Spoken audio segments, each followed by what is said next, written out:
Mesdames et messieurs, bonjour et bienvenue sur Médien TV. Les assises de l'OSIM 2024, c'est le sujet de ce soir. Des assises qui se déroulent sous le thème « Le pouvoir du digital ensemble vers un monde durable et résilient ». Au menu de ces assises, plusieurs sujets phares, la confidentialité des données, l'avenir du travail à l'épreuve des nouvelles technologies, la migration vers le cloud, l'inclusion financière grâce à la technologie digitale, l'optimisation des investissements IT et digitaux, les smart cities ou encore les digital twins. Et on va justement en parler dans ce focus économique avec M.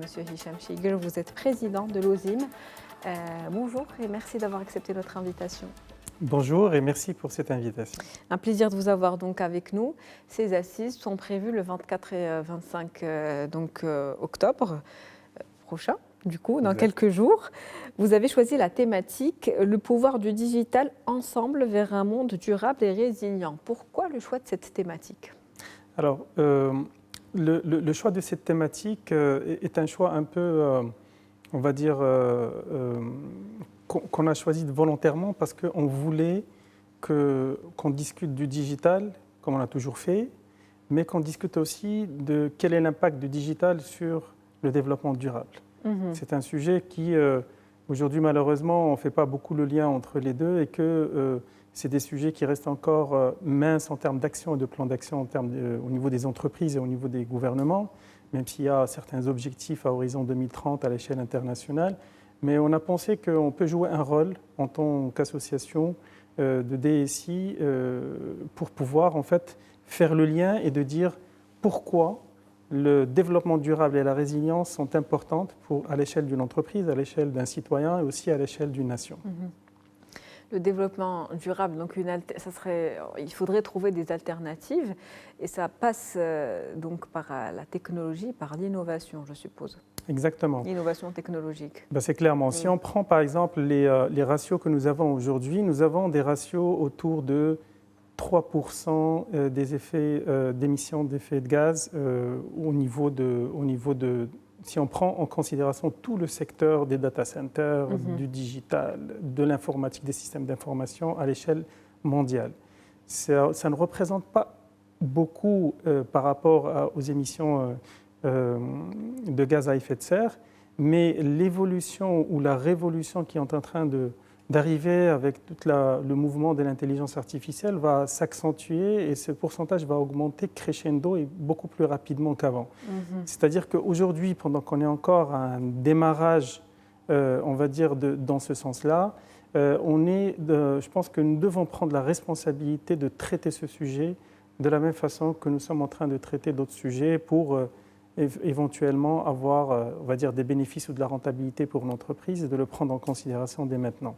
Les entreprises aujourd'hui sont conscientes qu'il y a un effet ESG, c'est-à-dire tout ce qui est gouvernance, développement durable, etc., et cette responsabilité sociale et sociétale vis-à-vis de la société.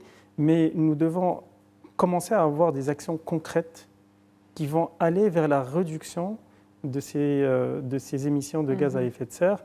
Et c'est pour ça que nous avons lancé ce choix-là, de dire comment le digital peut être aussi un levier pour le développement durable et aussi qui va forcément aller vers la résilience des entreprises marocaines. Absolument. Donc, vous l'avez dit, un levier pour le développement, notamment au niveau des énergies renouvelables et de cette transition verte. Un levier nécessaire aujourd'hui, en tout cas pour l'avenir de la planète et pour notre responsabilité, comme vous l'avez dit, sociale, que ce soit en tant que citoyen, mais aussi en tant qu'entreprise. Au niveau de l'avenir du travail, justement, un des thèmes que vous allez aborder lors de ces assises, vous avez donc choisi le thème « L'avenir du travail à l'épreuve des nouvelles technologies ». Est-ce que vous voulez dire qu'aujourd'hui, en termes de compétences, il y a des efforts à faire pour être en phase avec les évolutions actuelles ? La révolution technologique, elle a forcément changé la façon de vivre et la façon de travailler. Et c'est pour ça que c'est un sujet qu'on a abordé en 2022 pour la première fois et qu'on le réaborde encore une deuxième fois parce que c'est important de pouvoir prendre en considération et de ne pas oublier ce que nous avons vécu pendant la période du Covid et de dire que ce n'est pas parce qu'on est passé par cette situation et cette crise que nous devons aller reprendre le chemin normal comme on l'avait vécu avant Covid. Parce que de toute façon, aujourd'hui, les profils qui sont aujourd'hui recrutés au niveau des entreprises sont différents. Une des questions qui sont demandées par les profils recrutés, c'est est-ce que vous faites du télétravail? C'est un des choix pour qu'ils puissent accéder à une entreprise. C'est plutôt le choix du recruté vis-à-vis du recruteur. Et donc, on a aussi des digital nomades. Ça veut dire des freelances, des personnes qui travaillent en télétravail à 100% et qui choisissent des villes et des pays un peu partout dans le monde. Et donc, on a dans un ranking à ce niveau-là et donc on est heureux et content de constater que dans le top 10 mondial, il y a la ville d'Agadir qui est aussi citée parmi les digital, la ville qui abrite aussi beaucoup de digital nomades étrangers, pas seulement marocains.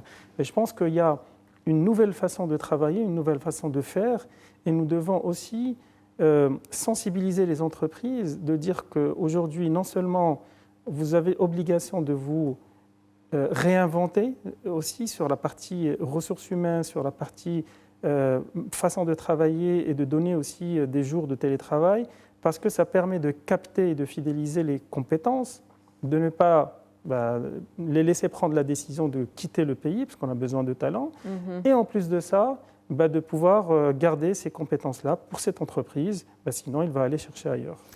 Donc des entreprises qui doivent aujourd'hui se réinventer. Comment justement acquérir les compétences dont on a besoin, les maintenir comme vous venez d'en parler pour garantir un développement numérique qui soit durable au Maroc?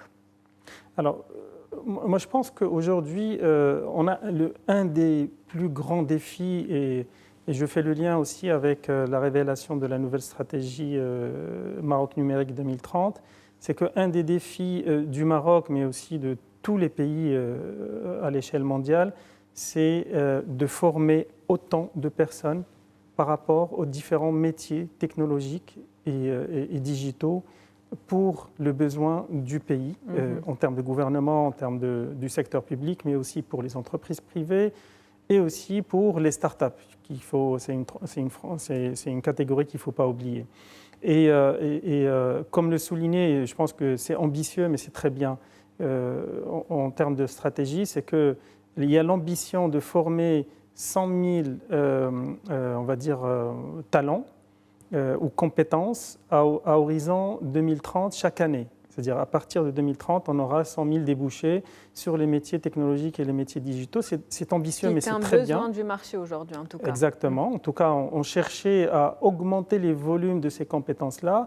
Et ce qui est bien, c'est qu'il y a une orientation stratégique du pays pour aller dans ce sens, et c'est très très bien. Donc on a vu aussi certains discours de M. Miraoui sur la partie enseignement supérieur qui acte un certain nombre de choses dans sa stratégie qui va dans le même sens. Et on est très content de pouvoir avoir au moins cette ambition gouvernementale dans ce sens. Maintenant, ce qui est important dans ce dispositif-là, et on travaille avec eux dans ce sens, c'est de pouvoir faire cette adéquation de formation et besoins du marché. Comme ça, on a des débouchés qui vont sortir des écoles et des universités qui vont aller dans le sens du besoin des profils pour les entreprises. Et ça, c'est le réel challenge. Et ça, c'est l'élément le plus critique. C'est-à-dire, on a dit qu'on a une ambition d'augmenter le volume. Maintenant qu'on a cette ambition-là, le plan d'action, c'est d'aller peaufiner ou affiner les formations et les cursus pour pouvoir atteindre l'objectif de la demande du marché pour les entreprises et les startups.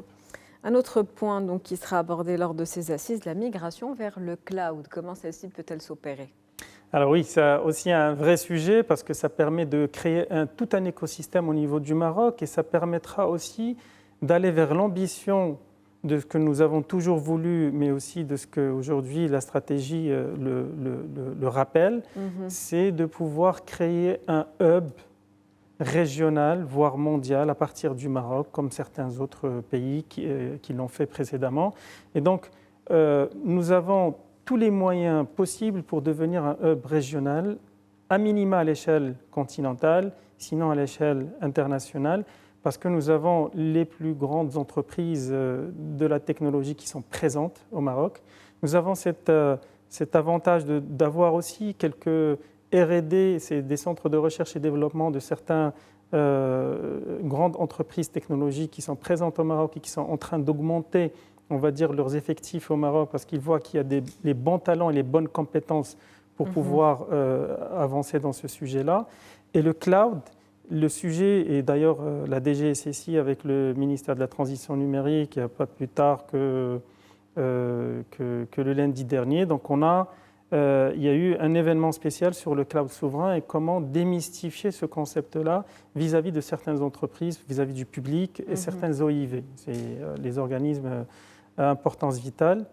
Et donc l'objectif, c'est de pousser la création de cet écosystème au niveau du Maroc qui permettra forcément de créer une économie numérique qui peut peser très lourd au profit du PIB marocain et ça permettra aussi d'impulser cette dynamique d'avoir des entreprises et des big players mondiaux de venir encore s'installer ou de renforcer leur présence au niveau du Maroc, pas seulement pour servir les entreprises marocaines, mais pour servir la région, le continent, voire mondialement à partir du Maroc. Des ambitions donc régionales, nationales, continentales, mais également internationales, créer un écosystème pour une économie numérique, une économie qui soit justement résiliente. Cela passe également par l'investissement. Pour conclure, vous avez parlé de recherche et développement. Qu'en est-il aujourd'hui des investissements, notamment les investissements IT? Comment les optimiser?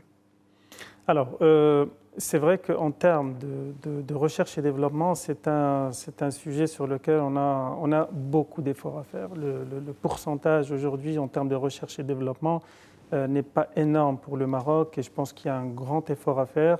Il y a une conscience qui est prise dans ce sens-là. Il y a un travail qui se fait. Il y a encore un lien entre les entreprises et les universités à recréer ou à redynamiser parce que nous avons, à l'instar de ce qui se fait, si on prend les big players, les big nations, c'est qu'aujourd'hui, par exemple, aux États-Unis, ceux qui font des recherches et développement, c'est à travers l'université, mais il y a un pont entre l'entreprise et l'université, et c'est à partir des universités où on crée toutes les nouvelles innovations et les créations autour du digital et des technologies. Je pense qu'aujourd'hui, on a besoin de reprendre ce lien entre les entreprises et les universités pour pouvoir relancer les R&D.